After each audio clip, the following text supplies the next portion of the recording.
ওই জালেম শাসকের যদি আনুগত্য করো ঈমান চলে যাবে, বিরোধিতা করলে হুসাইনের মতো জীবন চলে যাবে। ফাঁসির মঞ্চে যারা জীবন দিয়েছে, মেশিন গানের বুলেটের সামনে বুক পেতে দিয়েছে, আল্লাহর দিন থেকে এক কদম দূরে সরে যাই নাই।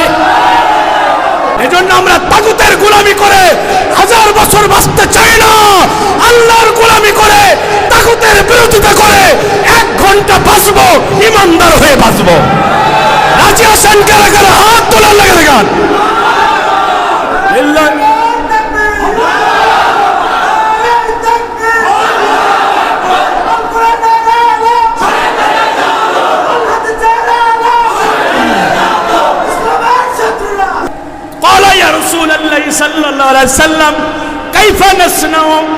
এমন শাসক গোষ্ঠী যদি আমাদের মাথার উপরে চেপে বসে, ওই সময় আমরা কি করব?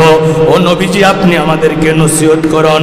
আল্লাহর নবী বললেন, ক্বালা কামা সানআ আসহাবু ঈসা আলাইহিস সালাম, তোমরা ওই সময় ঈসা আলাইহিস সালাম এবং তার সঙ্গী সাথীদের নীতি অবলম্বন করবে। নুশিরু বিল মিনশারি ওয়া হুমিলু আলাল খশাব, তাদেরকে ধরা হতো, মাথার উপরে করাত চালানো হতো, করাত দিয়ে তাদের কেটে দ্বিখণ্ডিত করে ফেলা হতো, মেশিন গানের বুলেট চালিয়ে তাদের বুক ঝাঁঝরা করে দেওয়া হতো, ফাঁসির মঞ্চে ঝুলিয়ে তাদেরকে নির্মমভাবে হত্যা করা হতো। ওয়া ইয়াসুদ্দুহু যালিকা আন দীনিহি, ফাঁসির মঞ্চে যারা জীবন দিয়েছে, মেশিন গানের বুলেটের সামনে বুক পেতে দিয়েছে, আল্লাহর দিন থেকে 1 কদম দূরে সরে যায় নাই। নবীজি আবার বললেন, শোনো, মাউতু ফি তাআতিল্লাহি খায়রুম মিন হায়াতি ফি মাসিয়াতিল্লাহ, জেনে নিও আল্লাহর নাফরমানি করে বেঁচে থাকার চেয়েও আল্লাহর গোলামি করে মরে যাওয়া অনেক ভালো। ইয়াজিদের গোলামি করে গড্ডালিকায় গা ভাসিয়ে পুষ্পসজ্জায় জীবন অতিবাহিত করে বেঁচে থাকার চেয়েও হুসাইনের মতো মরে যাওয়া অনেক ভালো।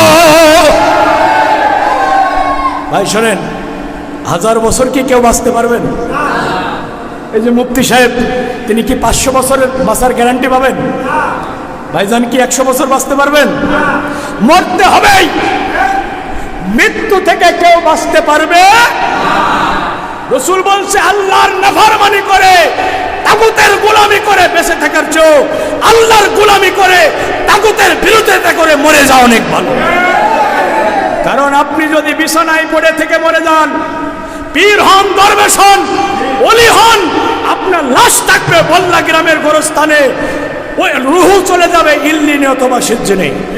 কিন্তু আপনি যদি তাগুতের বিরোধিতা করতে গিয়ে, আল্লাহর কোরআনের শাসন ব্যবস্থা প্রতিষ্ঠিত করতে গিয়ে, ইমারতে ইসলামিয়া প্রতিষ্ঠিত করতে গিয়ে, হুকামতে ইসলাম প্রতিষ্ঠিত করতে গিয়ে বাতিলের বিরুদ্ধে আন্দোলন করে সংগ্রাম করে যদি মরে যান, আপনার লাশ থাকবে বল্লার মাটিতে, রুহু চলে যাবে সরাসরি আল্লাহর জান্নাতে সবুজ পাখির ভিতরে।